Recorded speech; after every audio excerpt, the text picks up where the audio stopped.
Sono Rito Julio Álvarez, figlio di Maria Sofia Rodríguez e José Antonio Álvarez, nato in Colombia, nella regione del Catatumbo. Ho conosciuto il dramma della guerra, dei bambini sfruttati nelle piantagioni di coca e dei bambini soldato.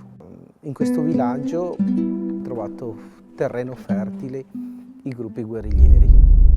Solo estoy perdido y para aliviar mi dolor uno a uno los maldigo. Soy un ángel vengador.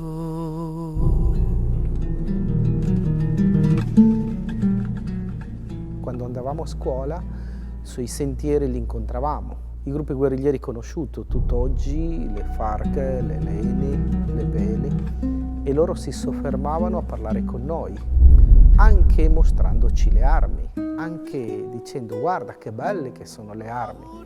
In un'occasione arrivarono e ci mostrarono un nostro coetaneo di 13 anni, soprattutto presentandocelo come un modello da seguire, perché a 13 anni aveva già ucciso 3 poliziotti. Il mio amico d'infanzia, Saul, purtroppo si è lasciato convincere dai guerriglieri, andò con i guerriglieri, a 14 anni è stato ucciso, là dove è stato ucciso è stato abbandonato il suo corpo.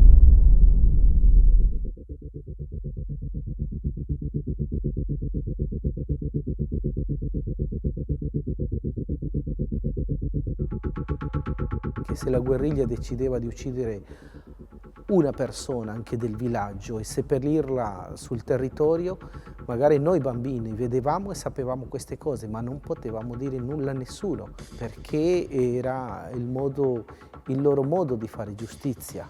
E a nessuno passava per la mente di andare a cercare un giudice, perché comunque sarebbe stato molto difficile, o andare dalla polizia a fare una denuncia, perché anche solo ti ricattavano dicendoti: se tu parli, racconti quello che vedi, tu vieni ucciso.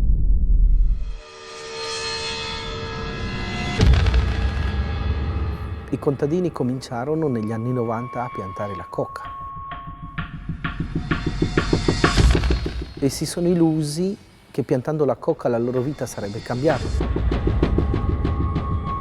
Pensavano, immaginavano che si sarebbero arricchiti molto facilmente.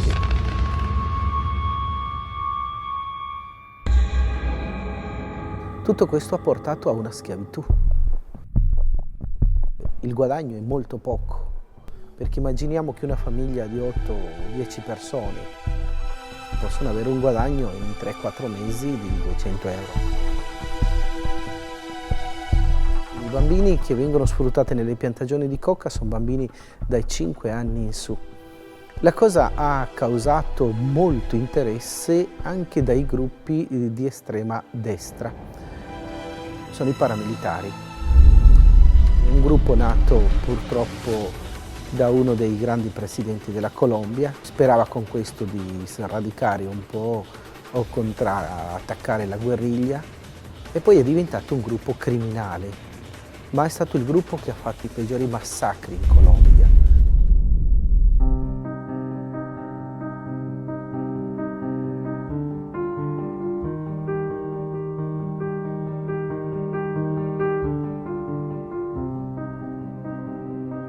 Dal 99 al 2005 sono stati più di 13.000 morti, anche alcuni miei parenti e un mio cugino.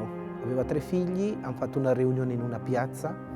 In questa piazza chiedevano a tutti i contadini di poter comunque di garantire un pizzo mensile. Lui si alzò e disse: io ho 3 figli, io lavoro a giornata, quello che mi state chiedendo è più della metà di quello che io guadagno e ciò che mi serve per dar da mangiare ai miei figli. Hanno preso la pistola, le hanno sparato davanti a tutti, l'hanno trascinato davanti alla folla dicendo: c'è qualcuno che vuole protestare perché non vuole pagare il pizzo tutti i mesi? Si faccia avanti, ecco qua. Sono stati più di 32 le torture che hanno usato i paramilitari per uccidere le persone con la motosega, con l'ascia, col macete, con il fucile, trascinati da un cavallo. Ma una guerra terribile, quello che abbiamo vissuto. L'autore e il grande comandante, perché così veniva chiamato, dei paramilitari in Colombia, era un italiano, Salvatore Mancuso. Salvatore Mancuso e i suoi parenti, Domenico Mancuso e altri, erano i responsabili e loro controllavano il territorio per trafficare la droga perché avevano i contatti diretti con organizzazioni italiane e per questo hanno fatto una grandissima fortuna. Questa è una cosa davvero dolorosa e triste per noi.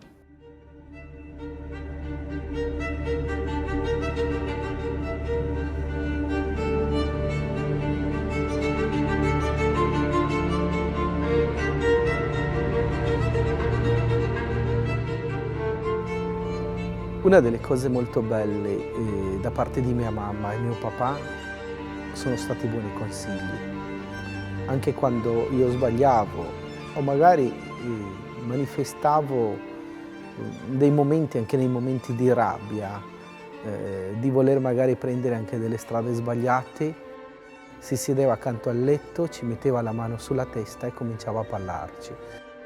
Con una tenerezza e un amore grande che anche se tu eri lì che ti stavi svegliando ti commuoveva.